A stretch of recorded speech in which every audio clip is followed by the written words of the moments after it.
감사합니다. 오늘 복된 주일을 맞아서 하나님께서 귀하게 세워주신 엘센트로 한인교회로 이렇게 인도하셔서 함께 예배하며 또 하나님의 진리의 말씀을 나눌 수 있도록 인도해 주신 성삼위 하나님께 감사와 찬양과 영광을 올려드립니다. 할렐루야. 네. 우리 사랑하고 존경하는 우리 천정국 목사님 심무하시는 귀한 교회에 와서 우리 성도님들과 함께 이렇게 예배할 수 있도록 섭리하신 하나님 찬양하면서 그 하나님의 놀라운 은총과 주 예수 그리스도의 평강과 성령의 위로하심이 온 성도님들과 여러분들의 일터와 모든 가족들에게 교회에 임하시기를 예수님의 이름으로 축원합니다. 아멘. 아멘. 오늘 하나님께서 주신 귀한 말씀을 가지고 교회를 회복시키는 주님, 교회를 회복시키는 주님 이런 제목으로 하나님의 말씀을 나누면서 은혜를 받고자 합니다. 지금 온 세상이 코로나 팬데믹으로 고통하고 있습니다. 그 가운데 모두가 회복을 희망하고 또 회복의 때를 기다리고 있습니다. 평소와 같은 일상 생활로 돌아가기를 간절히 원하고 있습니다. 또 평소 생활을 유지할 수 있었던 것이 얼마나 큰 하나님의 은혜였는지를 다시 한번 깊이 생각하며 하나님을 찬양합니다. 지내왔던 그러한 모든 삶의 순간순간 당연한 것으로 여겼던 그 일상들이 얼마나 소중하고 또 얼마나 큰 은혜였는지를 다시 한번 깊이 깨달으면서 하나님께 영광을 돌리게 됩니다. 지금 화면에 어느 그 대학의 캠퍼스가 나와 있는데요. 제가 그 봉사하고 있는 한국의 백석대학교 캠퍼스를 드론으로 이렇게 촬영한 모습입니다. 저기 보시면은 그 건물마다 다 의미들이 있는데요. 그 하나님의 말씀과 또 성경의 메시지를 바탕으로 건물들이 지어졌어요. 그 중앙에 있는 그 대리석으로 지어진 이러한 그 메인 빌딩은 성경책을 이렇게 펼친 모양이에요. 중앙에 이렇게 있죠. 성경책을 펼친 모양. 그래서 저 대학의 그 설립 정신이 그냥 여러 대학 중에 한 대학으로 우리가 설립하는 것이 아니라 오직 그 사람다운 사람을 만드는 것이 그 대학 설립의 목적인데 그것은 윤리교육이나 도덕교육은 불가능하고 오직 하나님의 말씀으로만 사람을 변화시킬 수 있다. 그래서 그 하나님의 말씀으로 사람을 변화시키는 이러한 선교적 사역을 감당하기 위해 본 대학을 설립한다. 이런 그 설립 목적이 각 건물마다 이렇게 게시되어 있는데요. 그 중앙 빌딩이 성경책을 펼친 겁니다. 그리고 제일 여러분 보시기에 그 좌측에 이렇게 그 삼각형으로 되어 있는 그 빌딩이 학생들이 기숙하는 기숙사인데요. 그 호텔식 기숙사를 한 3년 전에 건축을 했어요. 그래서 한 1750명이 2인 1실로 들어가서 거기서 생활하면서 공부할 수 있도록 이렇게 했는데 그 삼각으로 나뉘어진 것이 성부와 성자와 성령을 또 의미하는 거예요. 예. 그리고 이제 그 중앙에 적벽돌로 지어진 건물이 두 개가 있는데 거기에 알파와 오메가의 그 이제 알파벳을 지붕으로 이렇게 만들었죠. 그래서 한쪽은 이렇게 알파 그리고 또 한쪽은 둥그렇게 오메가. 그래서 예수 그리스도가 알파와 오메가 되시고 처음과 나중이 되신다. 그런 메시지를 반영해주고 있습니다. 그리고 여러분 그 우측에 채플이 있는데요. 거기가 백석홀이라는 채플인데 그 학교 학생들이 그 12개 학부에 약 60개 이상의 전공이 있는데요. 그 재학생들이 한 33,000명 정도 학생들이 공부를 하고 있어요. 근데 그 학부별로 늘 예배를 드립니다. 기독교 학부는 일주일에 2번, 또 일반 학부들은 일주일에 1번 이상 체프를 드리고 4년 동안 8개 과목의 기독교 과목을 이수해야 졸업이 가능해요. 그래서 전 세계에서 아마 교목님들이 가장 많은 대학일 텐데요. 교목님이 한 30명 가까이 계십니다. 그래서 각 학부를 담당하고 신학대학원, 신학교 그 파트별로 담임 교목님들이 계셔서 그분들은 이제 기독교 과목, 성경 과목만을 가르쳐서 학생들이 믿음이 성장하고 또 믿지 않는 학생들이 많이 입학을 합니다. 그래서 기독교 종합대학으로 이렇게 성장을 하게 되었는데요. 믿는 학생이 약 30, 40%, 또 믿지 않는 학생이 60, 70%가 됩니다. 근데 학교의 설립 목적은 그 믿지 않는 학생들을 받아서 4년 동안 채플과 성경 과목, 기독교 과목 말씀을 전해서 졸업할 때는 다 믿는 사람으로 변화시켜서 졸업시키는 것이 설립 목적이에요. 그래서 우리 천 목사님이나 저는 1901년도에 설립한 이제 총신대학교 신학대학원 출신입니다만은 그 이후에 백석대학교가 1976년에 설립이 돼서 지난해 11월 1일 날 45주년을 맞았어요. 그런데 현재 한국에서 가장 큰 기독교 대학으로 성장을 하게 된 것입니다. 그래서 이 캠퍼스가 천안 지역에 이렇게 크게 자리 잡고 있고 대학원과 신학대학원, 또 신학교는 서울 캠퍼스, 서울 방배동에 한 블록 전체를 이렇게 NYU 뉴욕 주립대학처럼 길거리에 대학원 건물들이 다 이렇게 있어요. 그래서 서울 캠퍼스 그리고 천안 캠퍼스 두 캠퍼스를 통해서 33,000명의 학생들이 공부하고 특별히 학부 학생들은 약 60, 70% 되는 불신자들을 어떻게 하든 4년 동안 예수님을 만나게 하고 예수님 믿게 해서 각 전공 분야에서 기독교 세계관을 갖고 그 전공인들로 사용할 수 있도록 그런 비전을 갖고 나아가고 있습니다. 그 다음은요.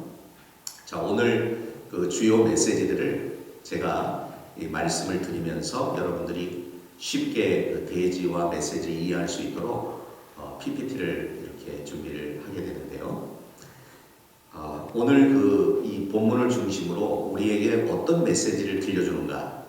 한마디로 말하면 하나님께서는 이런 어려운 팬데믹 속에도 우리의 생명을 지키시고 또한 우리의 가정을 지키시고 우리의 영혼을 지키시는 분이고 결국 하나님이 정하신 때가 되면 반드시 교회를 회복시켜 주시는 주님인 줄로 믿습니다. 근데 그 교회의 회복은 어떻게 가능하게 하는가 하면은 교회는 바로 여러분 각 사람이 교회입니다. 예수님이 교회의 머리가 되고 그리고 성도님들이 교회의 지체가 되는 것입니다. 그러므로 성도님 한 분 한 분의 심령을 치유하시고 회복시키시고 일으켜 주심으로 온 교회 공동체를 일으키시는 교회를 회복시키시는 주님인 줄로 믿습니다. 할렐루야. 그러므로 우리 각 사람, 우리 한 사람의 심령이 회복되는 것이 가장 중요한 것입니다. 내가 회복이 되지 않으면 교회의 회복은 어려운 것이에요. 그러나 내가 회복이 되고 내 가족이 회복이 되고 우리 성도님들이 회복이 될 때 하나님께서는 우리의 심령의 회복을 통하여 하나님의 교회, 주님의 피값으로 사신 교회를 아름답게 세우시고 회복시켜 주시는 주님을 찬양합니다. 할렐루야. 그래서 오늘 메시지는 하나님께서 교회를 어떤 방법으로 회복시켜 주시는가, 이 중요한 질문에 대한 대답의 말씀을 주고 있습니다. 첫째는 하나님께서는 교회의 회복을 위해서 주 여호와의 영을 보내주신다는 것입니다. 여러분 본문 1절이 이것을 말해주고 있습니다. 1절을 우리 다같이 한 목소리로 공동해 보겠습니다. 시작. 주 여호와의 영이 내게 내리셨으니 이는 여호와께서 내게 기름을 부으사 가난한 자에게 아름다운 소식을 전하게 하려 하심이라. 나를 보내사 마음이 상한 자를 고치며 포로된 자에게 자유를, 갇힌 자에게 노임을 선포하며. 아멘. 자, 여기 이 말씀에 보면요, 오늘 말씀이 어떻게 시작이 되는가 하면은 주 여호와의 영이 내게 내리셨으니, 이렇게 시작이 되고 있습니다. 하나님의 종 이사야 선지자가 하나님의 위대한 복음의 역사를 시작할 때 가장 먼저 주 여호와의 영이 이사야 선지자에게 내리게 된 것입니다. 하나님의 영이 내리신 것입니다. 주 여호와의 영은 누구십니까? 그분이 바로 성령 하나님이십니다. 성령께서 한 사람의 자연인에게 강림하시게 될 때 그가 성령의 사람이 되고, 그가 하나님의 종이 되고, 그가 복음의 역사를 온 민족에게 선포할 수 있는 신실한 메신저로 변화되는 줄로 믿습니다. 그러므로 교회 회복의 출발은 하나님의 영이 임하시는 것입니다. 하나님의 영이 임해야 그 성령이 우리의 심령 가운데 임할 때 우리의 심령이 치유되고 회복이 되고 심령이 뜨거워지고 전혀 다른 사람으로, 하나님의 사람으로, 성령의 사람으로 변화되어 하나님 나라와 교회를 위해서 헌신할 수 있는 인물로 변화받게 되는 것입니다. 사도행전에 보면 오순절에 성령께서 마가의 다락방에 모인 120명의 성도님들에게 임했습니다. 각 사람 위에 임했다고 했습니다. 각 사람 한 사람 한 사람이 성령을 받은 것입니다. 성령을 받자 그들의 마음이 뜨거워졌습니다. 기도가 열렸습니다. 하나님의 위대한 영광을 바라보았습니다. 그들은 이제 새로운 사람으로 변화되기 시작했습니다. 시몬 베드로가 그 자리에서 성령을 받고 자리에서 벌떡 일어나 하나님의 진리의 말씀을 선포하기 시작합니다. 베드로는 우리가 잘 아는 것처럼 예수님이 십자가에 달리시기 위하여 붙잡혀 가실 때 주님을 모른다고 3차례 부인했던 부끄러운 제자였습니다. 나는 주님을 모릅니다. 주님을 모른다고 부인하면서 주님과 함께 자신도 십자가에 끌려가지는 않을까, 자신의 목숨에 위험이 다가오지는 않을까 두려워하면서 주님을 부인했던 부끄러운 제자였습니다. 그러나 그가 성령을 받습니다. 오순절에 강림하는 그 성령을 받고 성령 충만을 얻자 그는 자리에서 벌떡 일어나서 하나님의 복음의 말씀을 전하고 예수 그리스도의 십자가의 메시지를 증거하게 되었습니다. 그 말씀을 들은 자들이 수천 명이 내가 어찌 알고 통회자복하며 회개하면서 주님 앞에 돌아오는 귀한 기적이 일어났던 것입니다. 그 이후에 베드로는 예수님을 부인했다는 기록이 없습니다. 그리고 기록에 의하면 그는 십자가에 거꾸로 매여 달려 순교의 자리에 나아갔다라고 전해지고 있는 것입니다.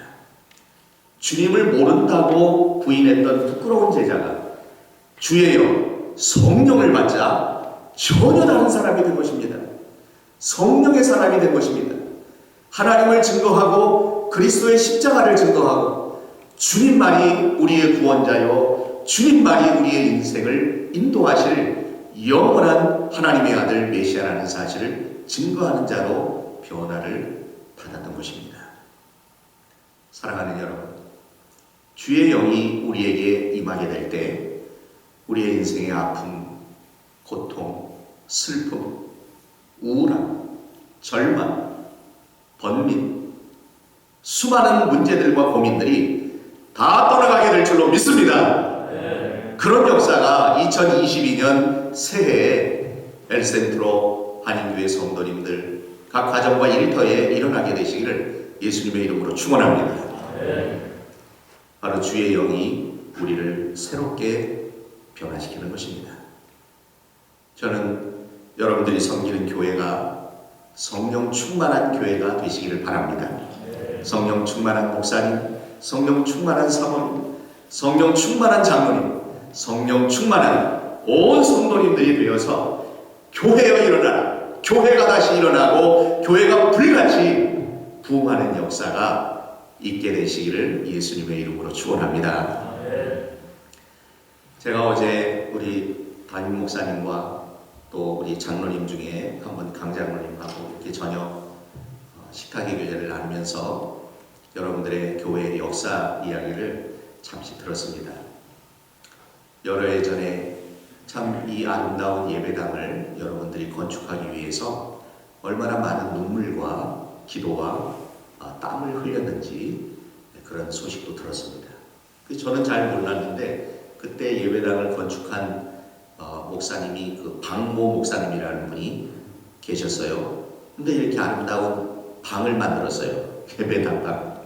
그런데 이분이 한국의 그 경기도의 하남이라는 곳에 오셔갖고 목회를 아주 잘하셔서 또 한국의 교회를 크게 부흥시키는데, 그분이 그 총신대학교 신학대학원에서 저와 같이 3년을 같이 옆자리에서 공부하던 신대원 동기 목사님이세요. 잘 안 믿어지죠? 저는 꼭 청년 같은데 박 목사님도 동기라고 하니까 이게 참 사실 믿기가 좀 쉽지가 않을지 모릅니다만은, 저는 이제 군목 사역을 하기로 예정이 되어 있었기 때문에 그 동기 목사님보다 몇 년 제가 젊어요. 왜냐하면 동기 목사님들은 대학을 다니다가 군대에 가서 한 2년, 3년을 군대 생활을 하고 전역해서 예비역으로 이제 대학원을 오시는데, 군목사역을 하시는 분들은 대학 4년과 신학대학원 3년을 연속으로 스트레이트로 공부할 수 있는 그러한 그 자격을 얻게 되었습니다. 그렇기 때문에 대학원에서 동기로 만난 목사님들이 이 나이 차이가, 연세 차이가 좀 있는 거예요. 그래서 그 3년 동안 그렇게 성실하게 신학을 공부하고 훈련을 받으셨는데, 어느 날 보니까 미국에 들어가신다고 했는데, 알고 보니까 여기 엘센트로 지역에 와서 여러분들과 함께 신앙생활하고 예배드리고 말씀을 나누면서 이렇게 아름다운 성전, 아름다운 예배당을 건축을 하게 된 것입니다. 하나님의 역사로 주께서 성도님들과 또 목사님을 통해 이렇게 귀한 예배당 건축의 역사를 이루신 줄로 믿습니다. 할렐루야. 그리고 이렇게 첫 목사님을 제가 어제 실제로 만난 것은 처음 뵌 거예요. 그동안 여러 가지 그 온라인이라든지 또 전화통화, 메시지 통해서 이렇게 알아갔는데, 실제로 이렇게 면을 대하면서 만난 것은 그 해방 이후에 어제가 처음이었습니다. 그런데 목사님을 보니까 아주 그냥 목사님이 너무 온유하고 겸손하세요. 그러시죠?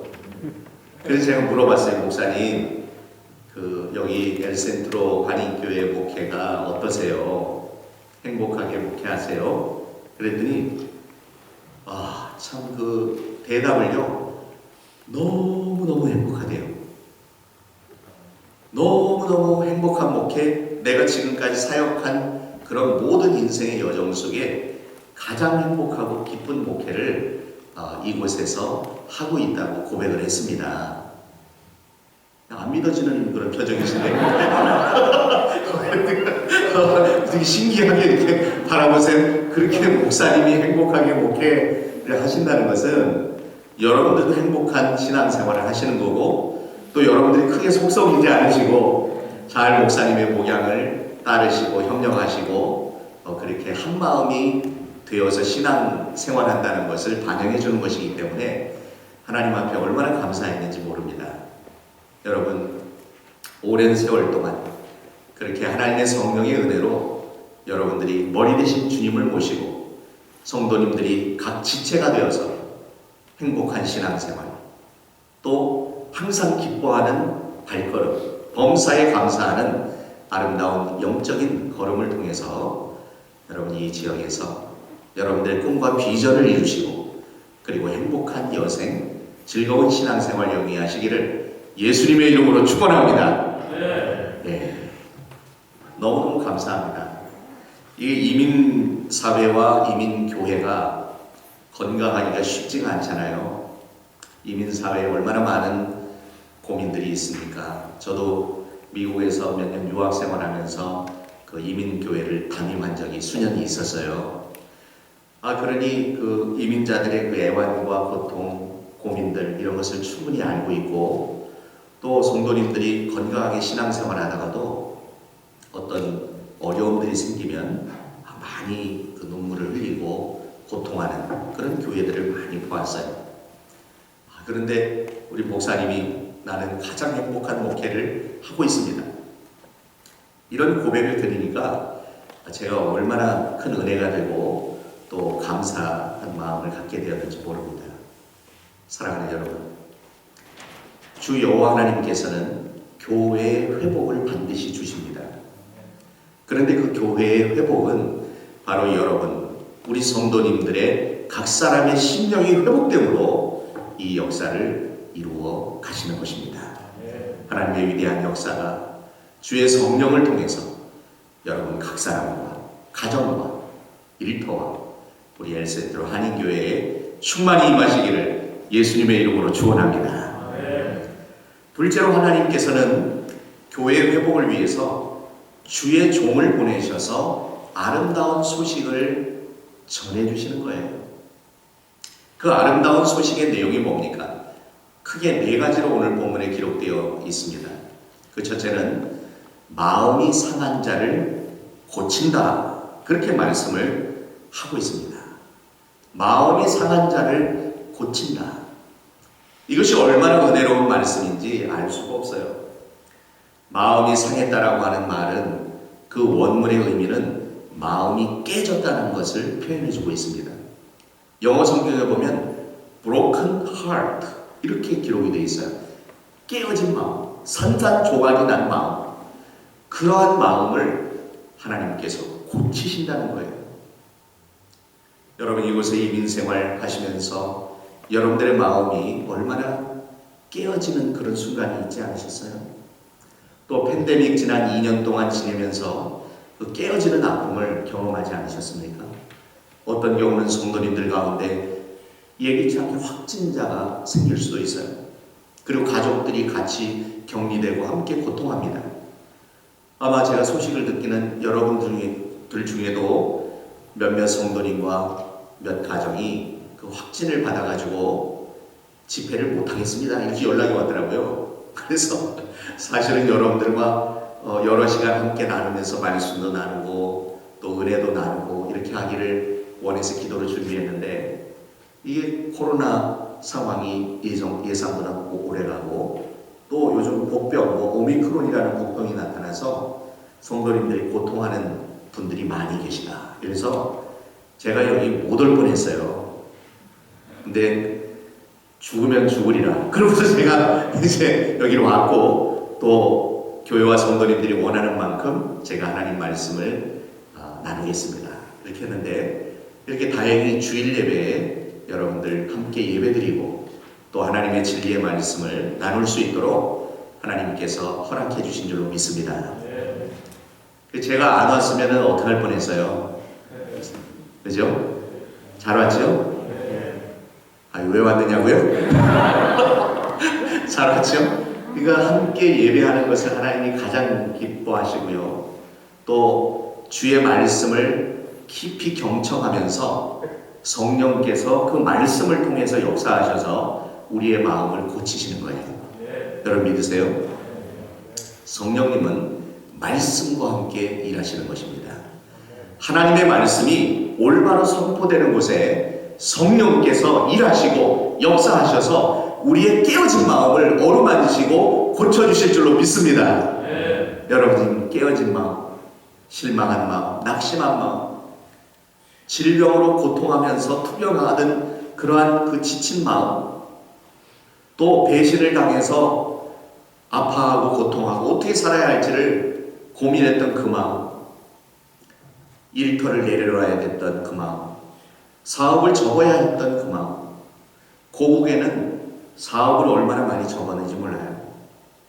또 일터를 잃은 사람들이 얼마나 많이 있는지 모릅니다. 교회가 아름다운 공동체로 건강하게 성장해야 되는데 교회 문을 닫은 교회가 많아요. 같은 경우는 한 10,000교회가 문을 닫았다고 그래요. 한 5만 교회로 예상을 하는데 10,000교회 20%가 교회를 더 이상 유지할 수 없고 예배를 못 드리게 됐다는 거예요. 몇 주 전에 LA 다운타운에 한 교회에 가서 예배 인도를 했는데요. LA 안에만 250개 교회가 사라졌다고 그래요. 그러니 목사님들은 얼마나 고통이 있겠습니까? 예배 인도를 하고 말씀을 전해야 되는데 장을 잃어버린 거예요. 또 성도님들은 얼마나 고통해요. 우리가 자유롭게 예배를 드리지 못하고 있다 보니까 예배가 얼마나 소중하다는 것을 더 깊이 느끼시지 않으셨습니까? 예배 드리고 싶다. 교회 나가서 예배를 드리고 말씀을 듣고 은혜를 받고 싶다. 그런 간절한 영적 갈망이 있지 않으셨습니까? 그러시죠? 예. 제가 목사님께 안내받기는 우리 교회는 너무 경건하고 보수적이어서 아멘을 안 한다고 해요. 근데 오늘 보니까 아멘을 잘 하시네요. 그래서 제가 뭐라고 그랬느냐면 아멘을 안 하고 조용히 마음으로만 아멘 하지만 은혜로운 메시지가 선포되면 자기도 모르게 아멘이 나올 수 있습니다. 할렐루야. 이렇게 아멘을 잘 하잖아요. 하나님께서 아멘은 뭡니까? 믿습니다. 그렇게 해주십시오. 저도 같은 마음입니다. 그렇게 될 줄로 믿습니다. 그런 마음이 내 마음에서 막 용서숨 치면서 입술로 아멘 하고 터져 나오는 거예요. 나도 모르게 예 맞습니다. 그 말씀이 저에게 주는 말씀입니다. 하나님께서 우리 교회 회복을 위해 하나님의 종을 보내주시고 또 하나님의 복음의 소식, 아름다운 소식을 전해주시는 줄로 믿습니다. 이런 마음들이 함께 공감을 이루고 동의가 되면 이게 아멘으로 터져나오게 되는 것입니다. 하나님은 마음이 상한 자를 고쳐줍니다. 여러분 성경에 마음이 상한 사람 얼마나 많이 나오는지 모릅니다. 그리고 고침받은 사람들이 여러 사람들이 나와요. 여러분 현장에서 가늠하다 붙들려온 여인이 있었죠. 사람들이 그 여인을 돌로 쳐 죽이려고 했어요.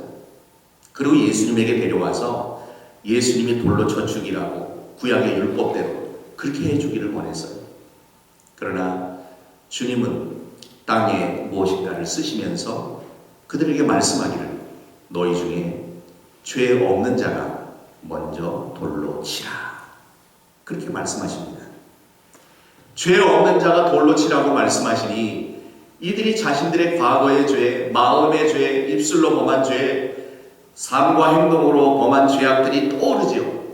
그래서 그들은 돌로 치지를 못하고 돌을 버려두고 그 자리를 다 떠나버렸어요. 예수님과 여인만 남았을 때 주님이 그 여인에게 말씀합니다. 여인아, 나도 너를 정죄하지 아니하노니 가서 다시는 이와 같은 죄를 범치 말라. 말씀하시면서 그 여인을 구원하여 주셨어요. 살려주셨어요. 그 여인의 상한 마음이 그 주님의 은총을 통해서 얼마나 회복이 되고 치유가 되었을까요? 여러분, 우리들의 삶 속에 우리가 이 가늠한 여인처럼 영적으로 가늠하고 하나님에게서 멀어지고 또 주의 말씀이 가르치는 방향과 반대 방향으로 죄를 범하였던 그러한 시간이 있지 않았습니까? 그러나 그렇게 죄와 죄책감으로 번민하고 고통하는 우리들에게 주께서는 오늘 이 시간 말씀하여 주십니다. 나도 너를 정죄하지 아니하노니 가서 다시는 이와 같은 죄를 범치 말라. 상한 우리의 마음을 고쳐주시는 것입니다. 하루는 예수님께서 제자들과 함께 그 사마리아 우물가에 가서 한 여인, 사마리아 여인을 보면서 물을 좀 달라 그랬습니다. 여인아, 물을 좀 달라. 이 여인이 바라볼 때에 이분은 유대인으로 보이는데 왜 나에게 말을 붙이고 물을 달라 할까? 이렇게 생각을 했습니다. 사마리아 사람들은 혼혈족이었고 유대인들과 상종을 하지 않았고 또 유대인들은 일반적으로 그들을 무시하는 이런 경향이 있었던 것이죠. 그러나 주님은 그 여인의 모든 인생을 아시고 물을 달라고 했습니다. 그리고 대화가 진행이 되는데 이게 지금 상담이 진행이 되는 거예요. 예수님과 여인의 대화와 상담이 진행이 됩니다. 주님이 말씀합니다. 여인아, 물을 좀 달라. 아니, 어떻게 저에게 물을 달라고 합니까? 주님이 가르쳐 줍니다. 내가 너에게 주는 물은 영원토록 목마르지 않는 샘물이 될 것이다. 내가 누구인 줄 알았으면 너는 나에게 그 물을 구하였을 것이다. 그렇게 말씀을 하십니다. 그러면 저에게도 그런 목마르지 않는 물을 주세요. 여인이 예수님에게 요청하자 예수님이 갑자기 내 남편을 불러오라 이렇게 말씀을 하시는 것입니다. 이 여인은 현재 남편이 없었습니다. 과거에 5명의 남자가 있었고 또 지금 있는 남자도 자신의 남편이 아니기 때문에 내 남편을 불러오라. 그러니까 누구를 데려와야 돼요? 불러올 수가 없어요. 그러니 이 여인은 정직하게 예수님에게 말씀했습니다. 저는 남편이 없습니다. 근데 이때 예수님께서 온유하고 겸손한 상담자가 아니었다면 아마 책망했을지도 몰라요. 여인아, 내가 너의 과거를 다 알고 있는데 왜 남편이 없다고 나까지 속이려고 그러냐? 어떻게 하나님의 아들 메시아인 나도 속이려고 하느냐? 막 야단쳤을지도 모르죠. 그러나 주님은 그 상한 마음을 가진 자를 고쳐주시는 주님이었기 때문에 이렇게 말씀합니다. 내가 남편이 없다 하는 말이 옳도다. 내가 과거에 5명의 남자가 있었고 또 지금의 남자도 너의 남편이 아니니 남편이 없다 하는 말이 옳구나. 이렇게 공감을 주신 거예요. 위로를 주신 거예요. 그러자 이 여인의 어두운 눈이 점점 밝아지면서 이분이 바로 하나님의 아들 메시아라는 사실을 깨닫게 됩니다. 그리고 그때 이제 물동이를 던져버리고 동네에 들어가서 예수님을 만난 얘기를 막 증거하고 다니는 거예요. 내가 메시아를 만났다. 내가 그리스도를 만났다. 내가 하나님의 아들을 만났다 하면서 그 지역 사마리아로 들어가서 예수님을 증거하는 여인이 된 것입니다. 그것이 이 선교 역사에 그 내용이 기록이 돼요. 그 이방 선교의 그러한 선구자 역할을 이 사마리아 여인이 하게 되었다. 그렇게 기록이 되어져 있습니다. 사랑하는 여러분, 예수님을 인격적으로 만난 사람은 그 예수님을 증거하지 않고는 견딜 수 없는 뜨거운 심령을 갖게 되는 것입니다. 성령님의 은혜로 인해서 하나님을 아바 아버지라 부르고 예수님이 나의 주 나의 하나님 구세주라는 사실을 깨닫게 되면 이것을 전하게 되는 거예요. 입술을 열어 전하고 발걸음을 옮길 때마다 주님을 전하는 것입니다. 여러분, 이 지역사회에 한인들이 얼마나 살고 있는지 저는 모릅니다. 그러나 여러분, 이 엘센트로 한인교회가 이 지역사회의 유일한 교회라는 얘기를 들었어요. 맞아요? 과거에 수년 전에 한 3개 교회가 있었는데 이 엘센트로 한인교회 한 교회만 남았다는 소식을 들었어요. 맞습니까? 그래서 여러분들이 대단하다고 저는 느꼈어요. 그 어려움 속에서도 수년 전에 여기 태풍이 한번 몰고 갔다는 소식도 어제 들었어요. 무슨 태풍인가 했더니 무슨 여러 가지 사유로 태풍이 지나간다고 해요. 그죠? 회사 문을 닫고 내 일터를 내려놓아야 하고 이 지역에서는 더 이상 할 일이 없고 그래서 이 지역을 떠나서 새로운 지역, 새로운 사업, 새로운 그러한 직장을 구하기 위해서 방황하는 그런 시기가 있었을지도 모릅니다.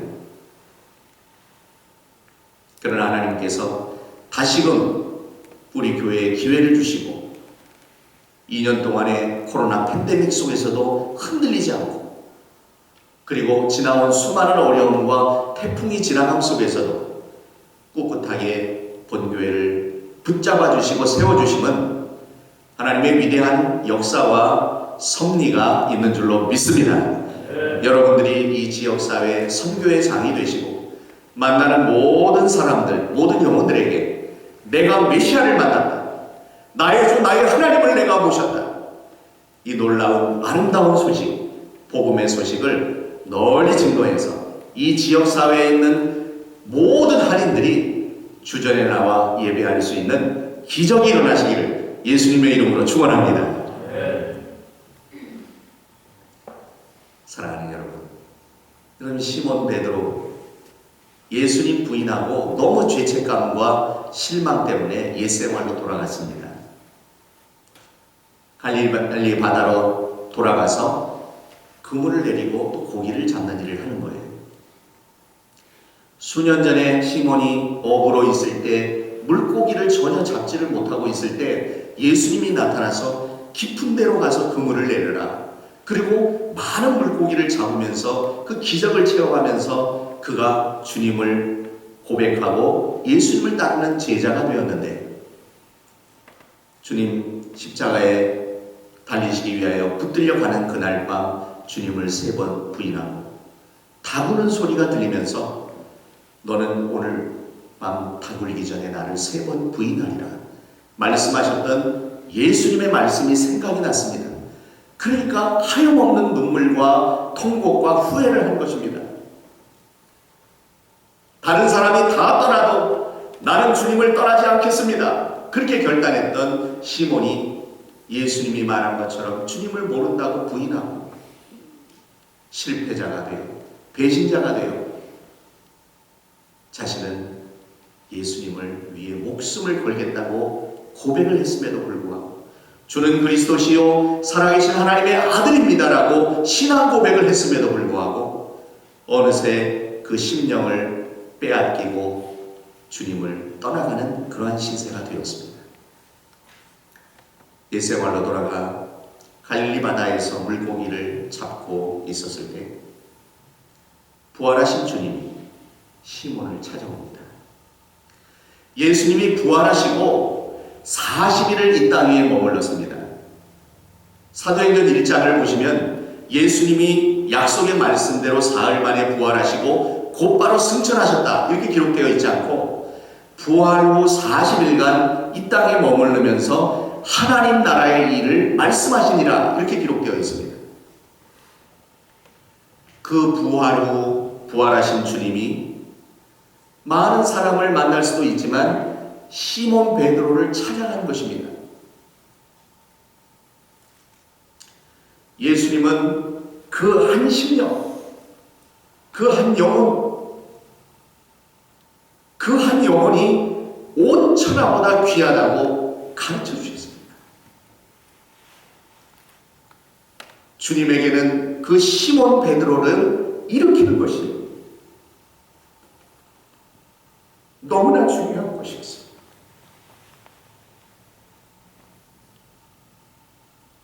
주님이 시몬을 찾아가셨습니다.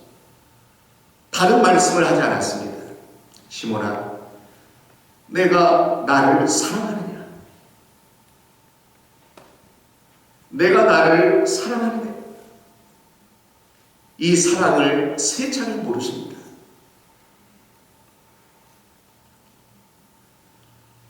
시몬은 예수님을 모른다고 3번을 부인하고 떠나간 제자였습니다.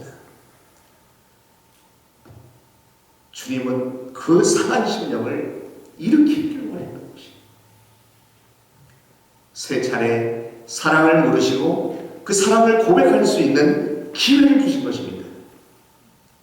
내가 주님을 사랑하는 줄 주께서 아십니다. 내 양을 먹이라. 내 어린 양을 치라. 내 어린 양을 먹여라. 말씀하여 주십니다. 주님은 시몬의 상한 심령, 그 깨어진 심령, 깨어진 마음을 다시금 일으켜 주시기를 원하셨던 것입니다. 시몬은 또다시 예수님에게 기회를 부여받고 그는 새로운 마음을 갖게 되었고 자신이 주님을 따라 십자가에 달려 죽는 일이 생길지언정 주님을 따르겠다라고 결단을 하게 된 것입니다. 사랑하는 여러분, 우리의 인생의 아픔의 순간, 실패의 순간들이 많이 있습니다. 시몬 베드로처럼 주님을 부인하고 떠나는 순간이 있었을지도 모릅니다. 실패자가 되어 절망을 경험하며 탈진하여서 나는 이제는 더 이상 아무것도 할 수가 없다, 그렇게 생각하면서 슬픔이 오래 지속되고 강렬한 슬픔이 찾아올 때도 있었을 것입니다. 그것이 바로 우울증입니다. 모든 사람들이 슬픈 일을 만나면 슬퍼할 수 있고 눈물을 흘릴 수 있지만 슬픔과 우울증의 차이는 강렬한 슬픔이 오래 지속이 되는 거예요. 그게 우울증이에요. 그 우울한 마음, 그 슬픈 마음, 그 절망적이고 탈진한 우리의 모습도 다시금 예수님을 사랑한다고 고백하며 주께서 다시금 우리를 부르셔서 소명을 주시고 우리에게 복음의 사명을 맡겨주시고 그 사명을 감당하게 될 때 놀라운 회복의 역사가 임하게 될 줄로 믿습니다. 그러므로 하나님께서는 바로 상한 마음을 고쳐주신다는 것입니다. 뿐만 아니라 아름다운 소식 내용, 그 두 번째는 포로된 자에게 자유를 주신다는 거라고 말씀하십니다. 포로된 자, 그가 기다리는 것은 그 포로에서 벗어나는 것입니다.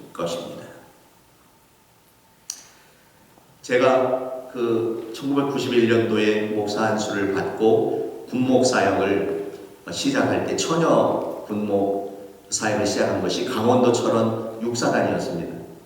그 육사단 19년대 군목으로 사역을 시작을 하게 되었는데요. 거기에 부대에 딱 써 있어요.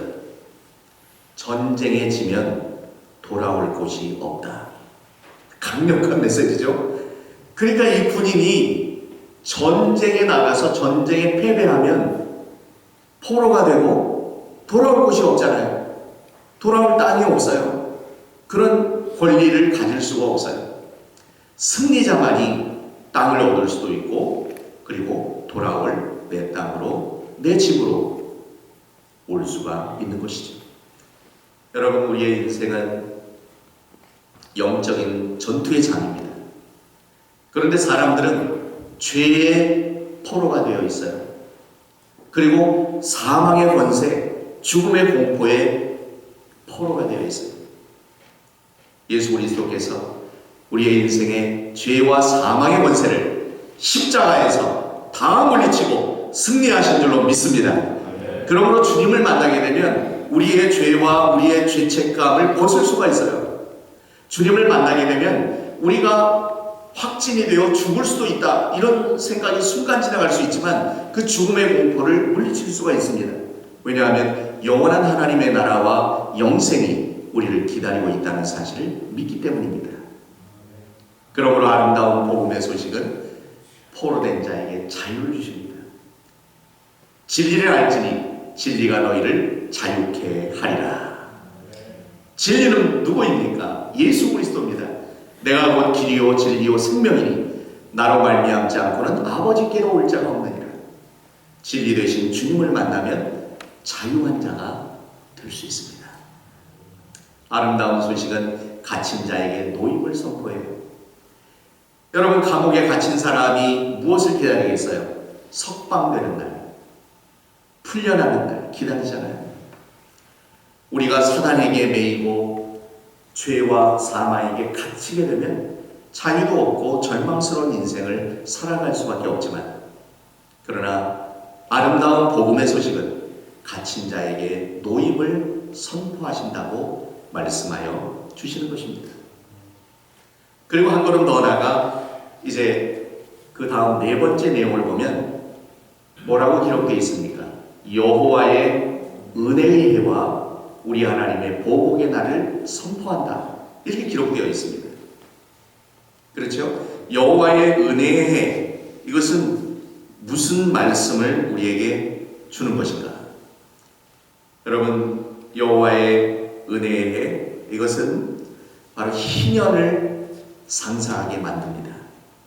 역사 속에 보면은 여호와의 기뻐하시는 해, 이스라엘 땅에 선포되었던 희년의 때를 연상시켜 줍니다.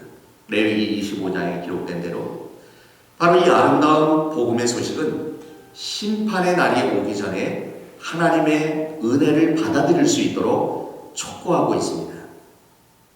고린도후서 6장 2절 보니까 지금은 은혜 받을 만한데요, 지금은 구원의 날이로다.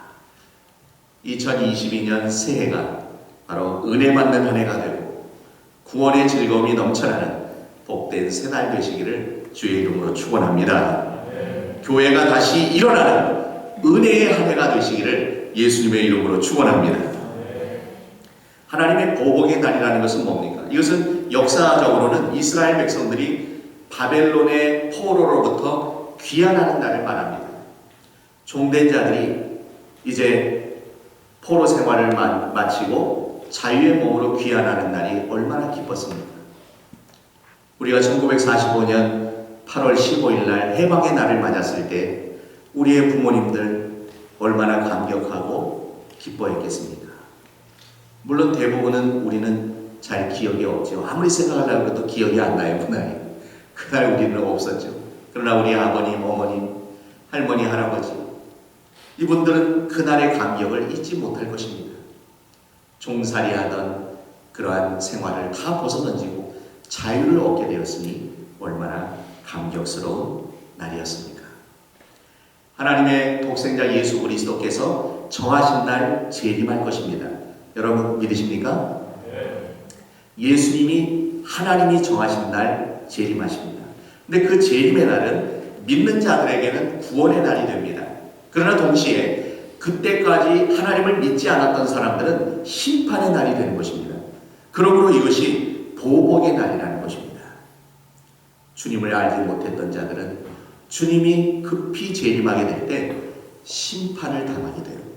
그러나 믿음의 자리에 섰던 여러 성도님들은 구원의 감격을 얻게 됩니다. 공중에 들어올림 바 되어서 공중에서 주님을 영접하고 천국에서 바로 주님과 영생의 감격을 누리게 될 것입니다. 먼저 가신 선조들도 믿음으로 영혼이 이미 천국에 들어갔지만 그때는 주님의 재림과 함께 바로 썩어진 육체도 온전한 몸으로 회복되어 부활해서 생명의 부활로 일어나서 하나님 나라에서 영생을 하게 될 것입니다. 여러분 이 소망을 가지게 될 때 이 코로나에 대한 두려움이 없어져요. 죽으면 죽으리라. 동시에 나를 죽이지는 않는다는 것을 또 믿게 되는 것이고 또 확진이 됐다가도 보니까 일주일이 지나고 열흘이 지나니까 회복이 돼서 음성 판정을 받고 또 여기 나오신 성도님들이 계시지 않습니까? 회복을 주시는 거예요. 소망하기는 이제 2022년 이 새해가 우리의 영혼이 회복돼서 영적으로 충만한 한 해가 되고 또한 어떤 질병으로 시달리는 그러한 고통 가운데 있는 성도님들도 하나님의 위대한 기적으로 만나는 모든 병든 자를 치료했던 예수님의 치료의 능력으로 건강을 회복하시는 놀라운 기적의 한 해가 되시기를 주의 이름으로 축원합니다. 아멘. 사랑하는 여러분, 하나님은 어떤 분입니까? 하나님은 너무나 좋은 분이에요. 하나님은 오늘 그 본문 후문맥 8절에 보니까 정의를 사랑하시고 불의의 강탈을 미워하시고 성실히 갚아주시면서 하나님의 백성과 영원한 언약을 맺는 분이라고 기록되어 있습니다. 그런데 특별히 하나님은 위로의 하나님이시라 이렇게 기록된 성경이 고린도후서 1장에 나오고 있어요. 고린도후서 1장 3절에 보니까 찬송하리로다. 그는 우리 주 예수 그리스도의 하나님이시요 자비의 아버지시요 모든 위로의 하나님이시며 모든 위로의 하나님이시며 이렇게 기록되어 있습니다. 그러면서 모든 환난 중에 우리를 위로하시고 우리로 하여금 하나님께 받는 위로로서 모든 환난 중에 있는 자를 능히 위로하게 하시는 이시로다. 할렐루야. 환난 중에서 우리를 위로합니다. 위로를 받은 자는 힘을 얻습니다. 위로를 받은 자는 또 다른 환난 속에 있는 자를 위로할 수 있는 힘과 능력을 가지게 돼요. 여러분, 우리 엘센트로 한인교회는 하나님의 위로를 전하는 교회 되시기를 주의 이름으로 축원합니다. 우리 옆 사람에게 인사하겠습니다. 성령님께서 당신을 위로하십니다. 성령님께서 당신을 위로하십니다. 성령은 지금 이 순간도 말할 수 없는 탄식으로 우리를 위해 기도를 드립니다. 예수께서도 우리를 위하여 중보 기도를 하고 계세요. 여러분, 누군가 날 위해 기도하고 있다는 사실을 깨닫게 되면 얼마나 큰 위로를 받고 얼마나 큰 힘을 얻게 됩니까? 성령이 탄식하며 우리를 위해서 기도하셔요. 위로를 주는 거예요. 성령을 헬라어로 말하면 뭐라고 했냐면, 번역을 하면은 상담자라는 뜻이에요. 보혜사라는 뜻이 상담자라는 뜻입니다. 그러니까 성령이 우리를 상담해 주시고 우리의 고통과 아픔 속에 우리를 위로하시는 영이라는 것입니다. 또 이사야 선지자는 이사야 53장에서 예수님의 탄생을 예언하면서 그는 기묘자라 모사라 그랬습니다. 기묘자라 모사를 여러분 영어 성경에서 확인해 보세요. Wonderful Counselor 이렇게 기록되어 있습니다. 놀라운 상담자라는 것입니다. 예수께서 놀라운 상담자로 우리를 위로하시고 성령께서 보혜사로서 우리를 상담해 주시고 위로해 주신다는 것입니다. 그러므로 주님 전에 나와서 하나님의 말씀을 듣고 그리스도의 십자가를 다시금 내 마음에 모셔드리고 성령의 그러한 조명하심과 일하심을 믿게 될 때에 우리의 고통과 아픔과 인생의 문제들이 다 해결이 되고 다 상담이 돼서 위로를 받고 세임을 얻어서 또 다른 고통하는 자들로 나아가서 그들의 위로자로 우리가 살 수 있을 줄로 믿습니다.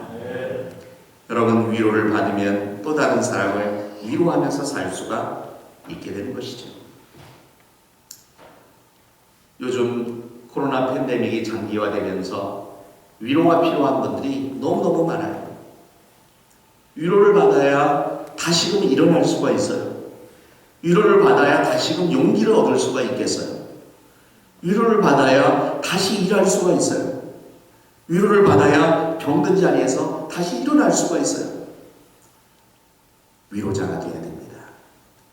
우리 엘센트로 교회가 참 그 교회에 가면 예배가 은혜가 있고 또 말씀에 위로가 있고 그 교회 가면 위로를 받고 용기를 얻고 힘을 얻게 돼. 그러면 사람들이 자꾸만 교회에 와서 예배드리면서 주님을 만나기를 원하고 위로받기를 원하지 않겠습니까? 그러나 그 반대가 되면 안 되죠. 그 교회 가면 시험 들어. 이런 데는 누가 자꾸 오겠어요? 교회에 가서 은혜를 받고 말씀을 듣고 주님을 만나고 위로를 받게 될 때 날마다 성령 안에서 든든히 서가고 성장하며 부흥하는 교회로 세워질 줄로 믿습니다. 위로의 은혜가 필요한 것이에요. 사랑하는 여러분, 크게 셋째로 하나님께서 아름다운 소식을 들은 자에게 회복을 주십니다. 그 다음 장을 넘겨보세요. 아름다운 소식을 듣게 되면 회복이 일어나는데 어떤 회복이 일어나는가 하면 3절 말씀에 기록이 되어 있습니다. 우리 3절을 같이 봉독해 보도록 하겠습니다. 시작.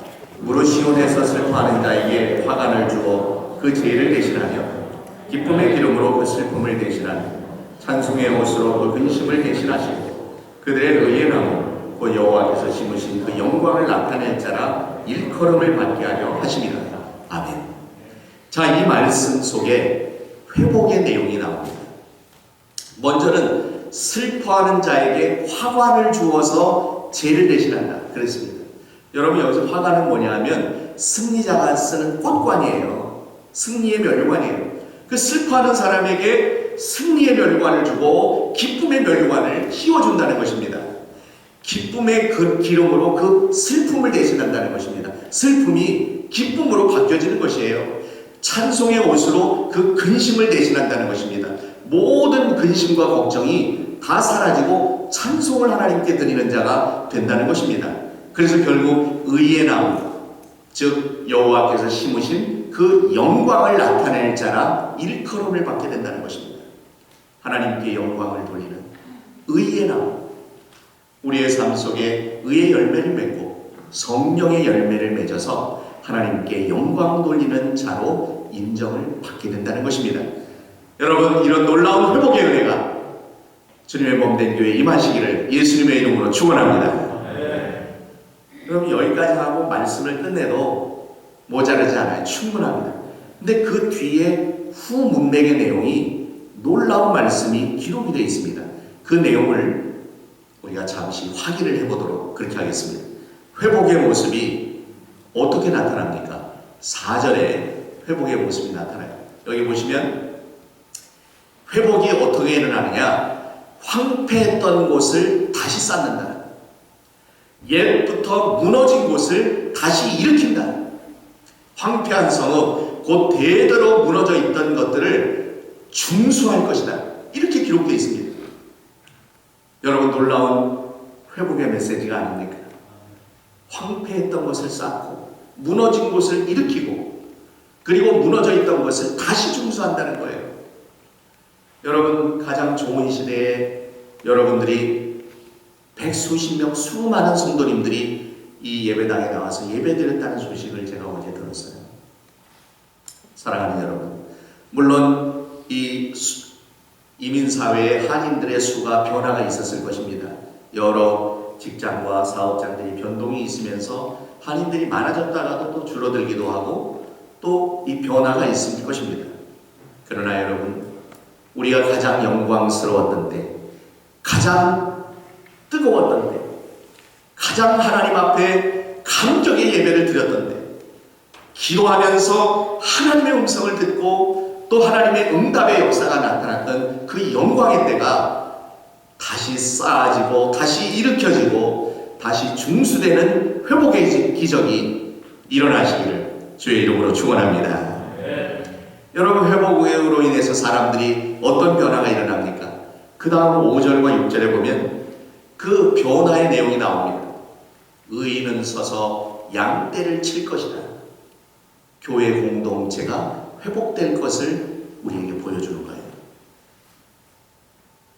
그렇지 않습니까? 외인이 서서 양떼를 칠 것이라는 것입니다.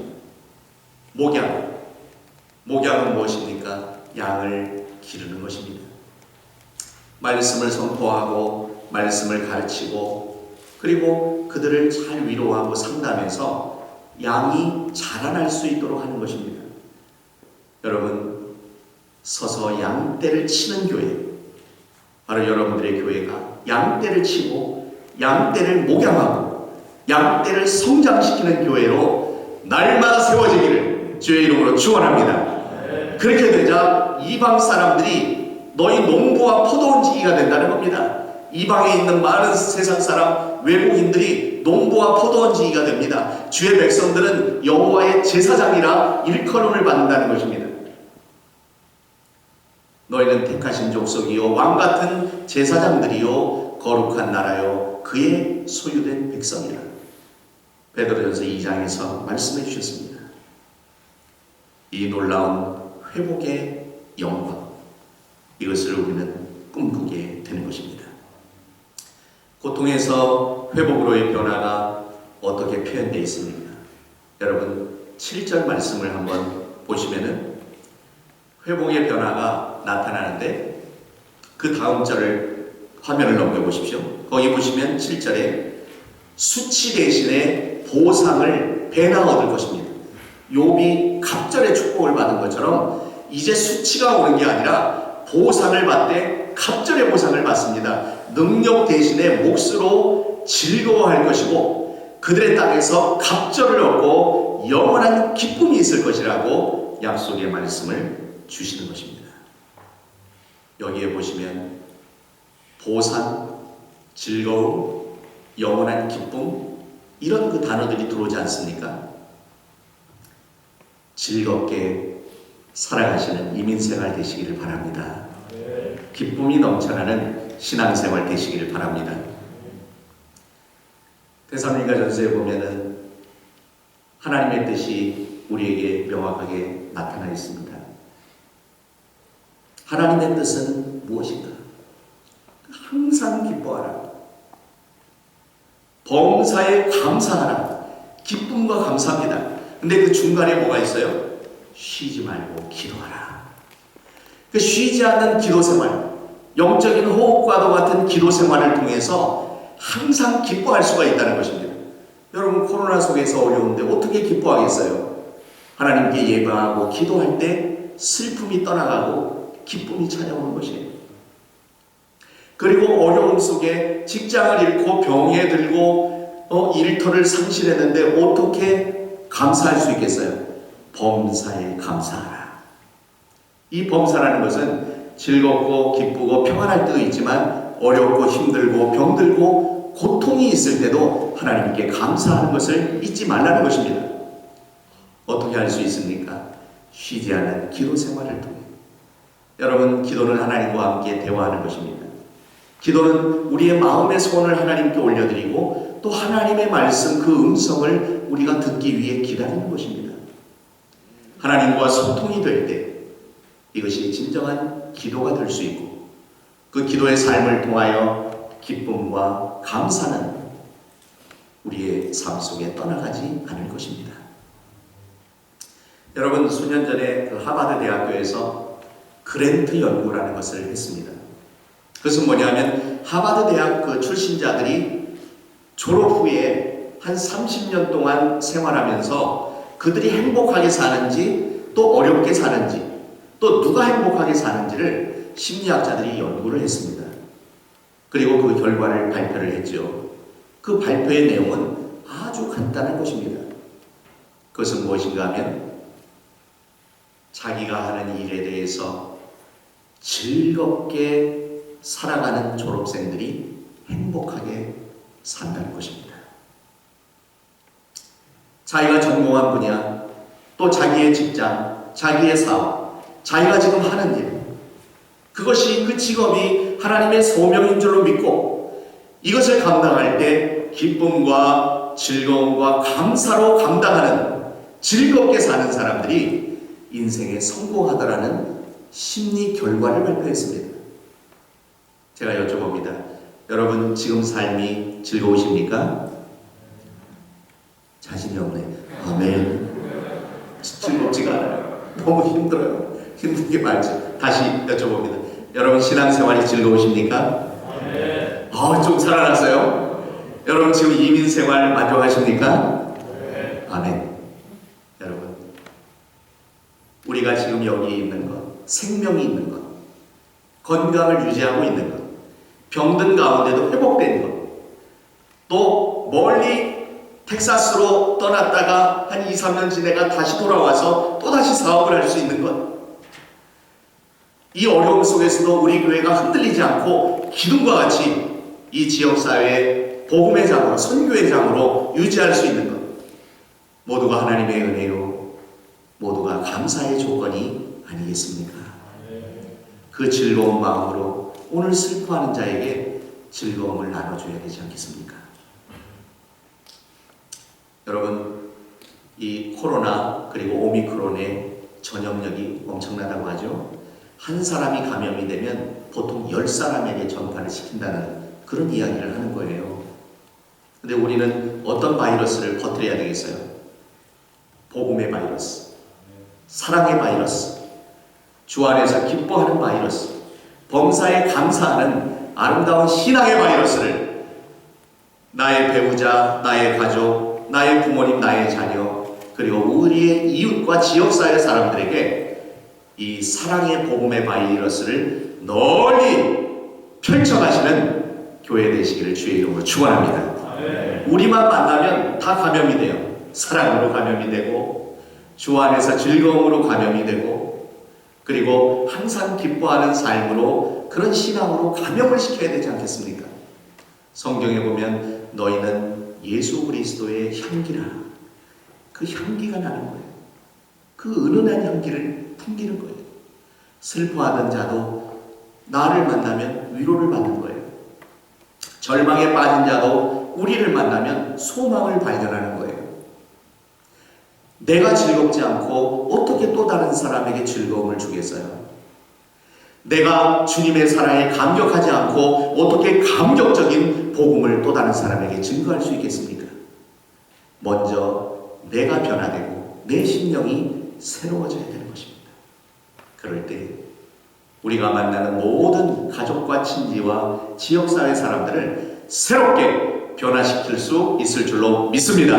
네.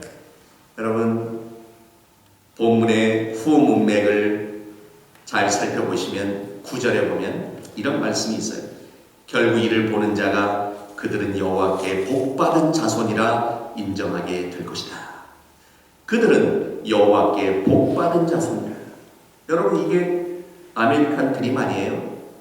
여러분 9절 보세요. 그들의 자손을 문나라 가운데서 그들의 후손을 만민 가운데서 알리리니 무릇 이를 보는 자가 그들은 여호와께 복받은 자손이라 인정하리라. 여러분들 중에 많은 분들은 여러분들의 자녀를 참 훌륭하게 교육시키기 위해서 이민 오신 분들이 많을 것입니다. 부모는 고생을 하지만 하나님께서 선물로 주신 내 아들과 딸들, 그 자녀들이 주님이 주신 자녀인 줄로 믿고 그들을 하나님 나라의 일꾼으로 키우고 그들을 정말 우리의 민족과 세계를 위해 일할 수 있는 그러한 자손들로 키워내기 위해서 여러분 땀과 눈물을 흘리시고 고통하면서 이민생활을 이겨내지 않았습니까? 그런데 그 놀라운 우리의 꿈과 비전이 오늘 성경에 나오는 거예요. 자손을 문나라 가운데서 그들의 후손을 만민 가운데서 알리리니. 여러분, 우리가 가장 기쁠 때가 언제예요? 우리 자녀들이 잘 되는 거예요. 우리가 가장 인생의 보람을 느낄 때가 언제입니까? 우리 자녀들이 하나님을 잘 섬기고 훌륭한 사람으로 세워졌을 때, 그동안 지나왔던 모든 이민생활의 고통과 아픔들을 한순간 잊어버리는 거예요. 그 자녀들을 보면서 기뻐하는 거예요. 그 자손과 후손들을 보면서 정말 행복으로 가득 찬 거예요. 그렇지 않습니까? 오늘 저와 동행한 우리 박 집사님은 제가 군목 시절 육사 출신 대대장으로 근무했던 분이에요. 중령 높은 계급이죠. 무궁화 2개. 저는 다이아몬드 3개. 무궁화하고 다이아몬드하고 어떤 게 더 비싸요?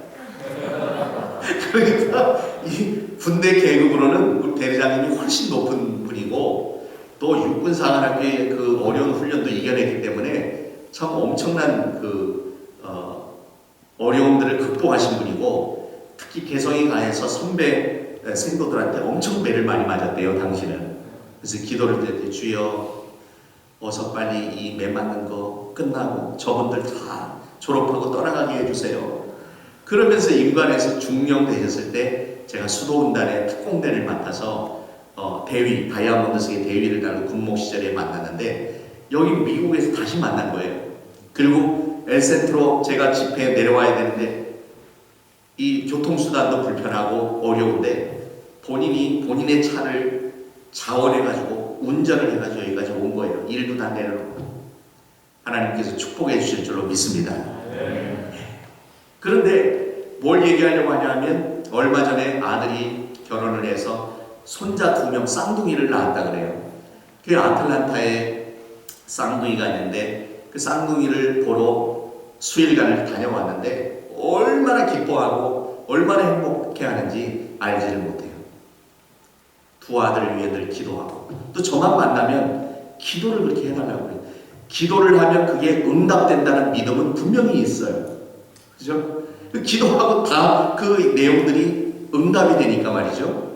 그래서 훌륭하게 아들을 키워내고 그 손자를 보니까 할아버지가 되고 그 건강한 손자들을 보니까 얼마나 행복해요. 네? 여러분 손자 손녀들을 봐서 할아버지 할머니가 돼서 그 자녀들을 보면 그렇게 예쁘 보인다면서요? 그래요?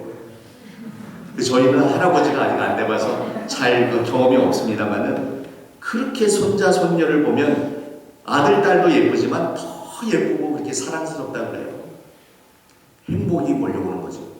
이민생활 수십 년 안에 고생했던 것이 일순간 다 극복이 되는 거죠. 보람이 있는 거죠. 인생의 기쁨이 있는 거죠.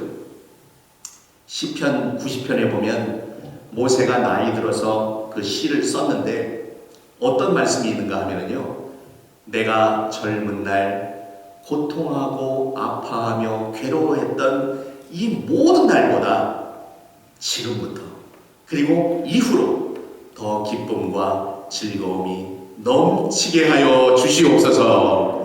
그렇게 기도를 하는 거예요. 여러분, 모세의 생애를 알잖아요.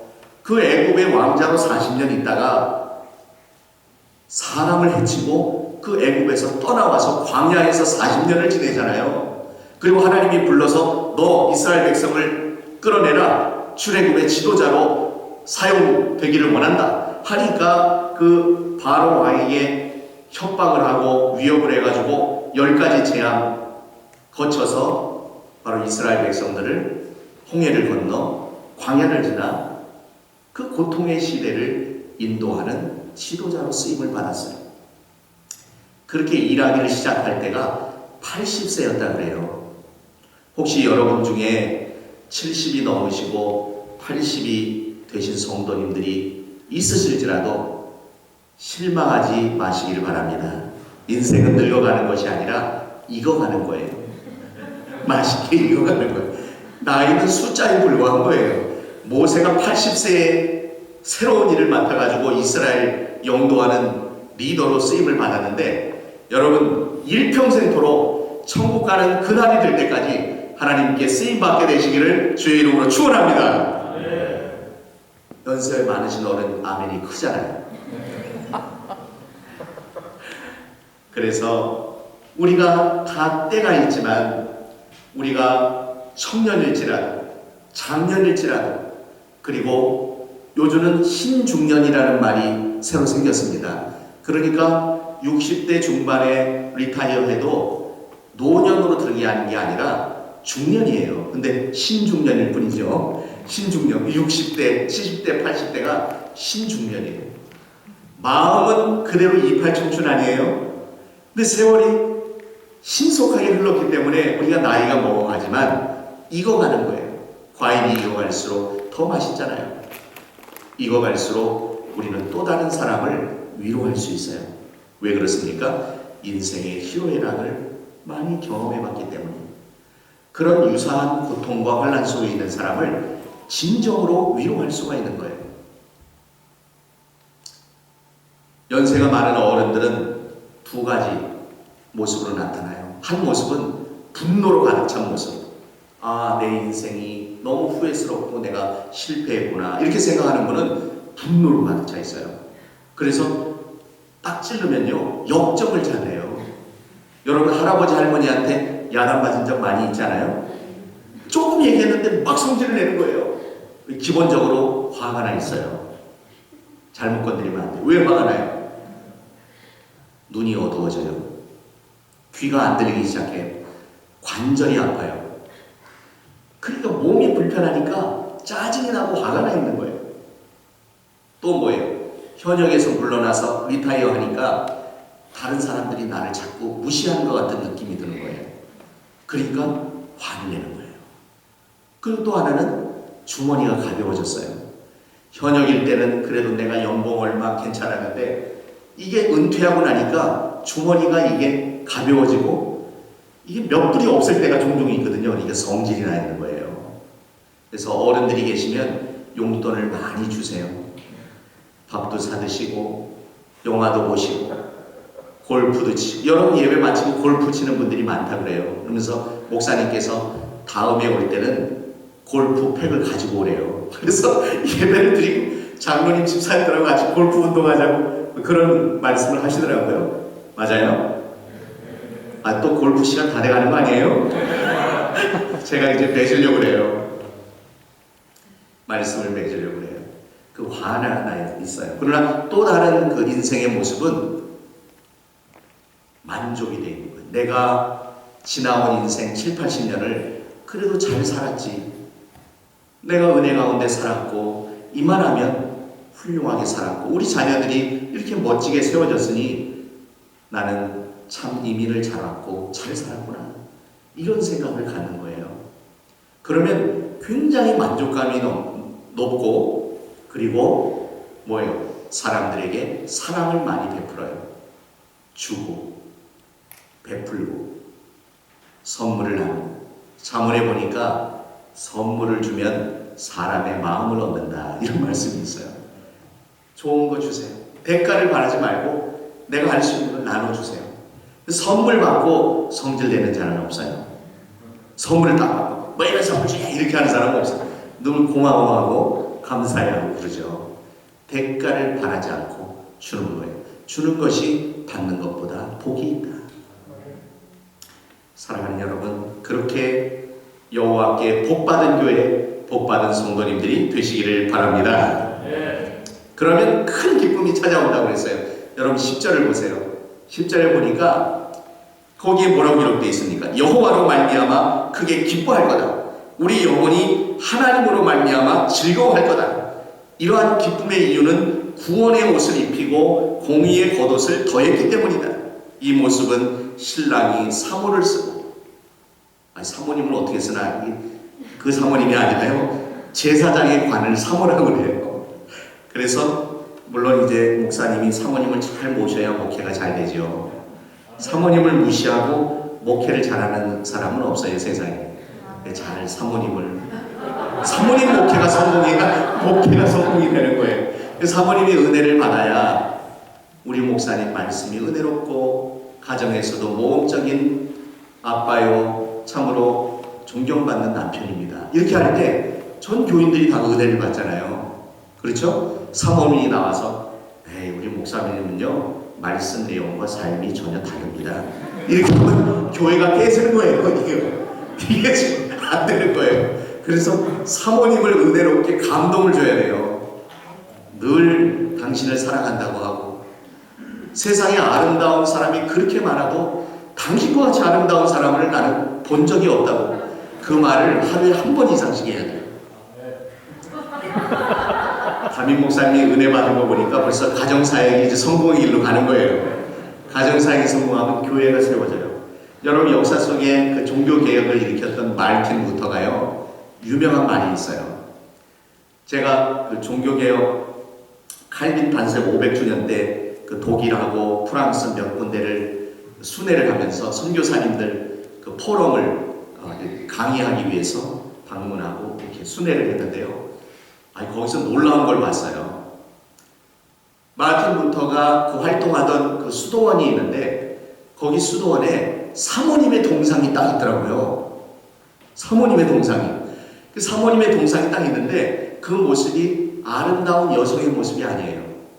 굉장히 그 터프한 그러한 여장군의 모습이 딱 돼 있어요. 그런데 알고 보니까 어떤 일이 있었냐면, 루터를 따르는 많은 제자들이 루터에게 신학을 배우기 위해서 그 수도원에 많이 모여들어서 이제 대화를 하면서 말씀을 배우고 신학 강좌를 들었다 그래요. 그 며칠 동안 머무르면서 집에도 안 가고 막 일주일 열흘 막 거기 머무르면서 말씀을 들었다는 거예요. 근데 사모님이 돼지를 키웠대요. 뭐 했어요? 돼지를 잡는 거예요. 돼지를 잡아서 그 마르틴 루터에게 배우러 온 제자들을 다 먹인 거예요. 그러니까 얼마나 멋있게 내조를 했어요. 그렇죠? 그러면서 마르틴 루터가 남긴 유명한 말이 있어요. 여기 독일 베를린 시를 나에게 다 준다 해도 나는 내 아내와 바꾸지 않을 것입니다. 나 얘기했다는 거예요. 그 아담이 처음에 그 창조 때 이는 내 뼈 중에 뼈요 살 중에 살이라, 이게 우리 그 여성도님들이 가장 은혜 받는 말씀 중에 하나 아니에요? 그런 사랑 고백이 있었는데, 종교개혁자 마르틴 루터가 이 도시를 다 준다 그래도 나는 바꾸지 않겠다 그러는 거예요. 그런 고백을 한 거예요. 그러니까 사모님이 어떻게 내줘요? 돼지를 사육하면서 힘들다 아니하고 잡아가지고 제자들 다 먹인 거예요. 그러면서 그 개혁의 불길이 더 번져나가게 됐던 것이죠. 너무 재미난 얘기 아니에요? 여러분, 부부간에 서로 사랑하고 용서하고 섬기고 나누면서 아름다운 부부의 행복을 누리시기를 바랍니다. 건강 건강한 부부 생활을 바탕으로 해서 온 성도님들이 머리 대신 주님, 우리의 신랑 되신 주님을 모신 영적인 신부로서 그 주님을 따르고 주님을 찬양하고 주님의 말씀대로 살아가는 아름다운 발걸음 있으시기를 바랍니다. 말씀을 맺으면서 오늘 주신 말씀을 통해서 어떤 마음의 변화가 있게 됩니까? 넘어가면서 마음의 변화가 제가 세 가지로 정리를 했어요. 그러니까 이 고통의 시대에 하나님께서 우리의 상한 마음을 고쳐주시고 슬퍼하는 자를 위로하셔서 우리의 영혼을 회복시켜 주시기를 원하신다는 것을 깨닫게 되었습니다. 또한 하나님께서는 말씀과 성령을 보내셔서 교회를 회복시켜 주신다는 것을 알게 되었습니다. 우리 자신이 왕같은 제사장이고 하나님의 봉사자요 여호와께 복받은 자손으로 세우실 것이라는 약속을 믿게 되는 것입니다. 그럼 이렇게 변화된 새 마음으로 우리가 어떻게 살면 되겠습니까? 그 다음을 넘겨보십시오. 우리의 삶은 이 변화된 마음이 변화되면 입술의 말이 변화되고 우리의 삶이 달라집니다. 하나님께 고침을 받고 위로를 받아서 회복된 모습으로 이제 나를 위로하신 하나님의 은혜를 갚으며 만나는 모든 사람을 위로하는 위로의 사역자로 살아가시는 성도님들이 되시기를 주의 이름으로 축원합니다. 또한 항상 말씀과 성령 안에 거해서 교회 회복에 적극 참여하는 사람이 되어야 되겠습니다. 끝으로 왕직을 겸한 제사장으로서 하나님을 위한 봉사자로서 여호와께 복받은 자손으로 세움받은 사람으로서 하나님의 나라와 교회를 위해 더욱 헌신하는 삶을 살아야 하지 않겠습니까? 이러한 놀라운 교회의 회복 또한 우리의 심령의 회복의 은혜를 누리시는 엘센트로 한인교회와 온 성도님들이 되시기를 주 예수님의 이름으로 축원합니다.